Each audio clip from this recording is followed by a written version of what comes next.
spend 2 minutes with me. And let's look honestly at what happened in Germany before World War II. I'm coming to you from Germany. I've studied this so deeply. In the 1930s, many German Christians surrendered their faith wholesale to the rising power of Adolf Hitler, whom they eventually worshipped. The Nazis wanted to fuse Christianity with nationalist, racist, and authoritarian ideas. So what did they do? They created something called the Reichskirche, or the Church of the Empire, a so-called Christian church that put the state, and of course its leader, above the gospel. And the tragedy also was that many church leaders who were hungry for power and security, they embraced it wholesale. They twisted scripture to justify racism and anti-Semitism and violence.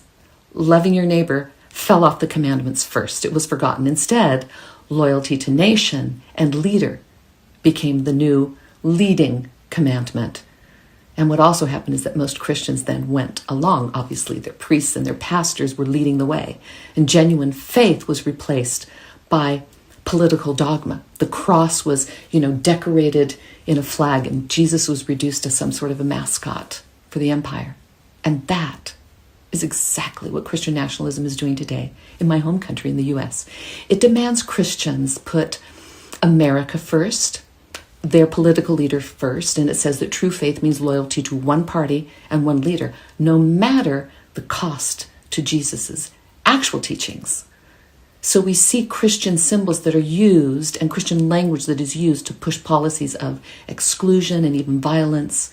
We see truth bent to fit propaganda. We see a movement that thinks it alone defines what Christianity is and who belongs in God's family and who even belongs in the nation. And we know what comes when the church becomes an arm of the state. The lesson of the Reichskirche of Germany, where I have lived for many, many years, is clear. Whenever faith bows down to political power, it corrupts both the church and the country.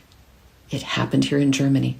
It can happen anywhere, including, yes, the United States of America, and it's our sacred duty to resist, to follow Jesus, not Caesar, to love the least of these, not to chase earthly power. Christians out there, don't be fooled. History is yelling a warning. The question is if you'll listen.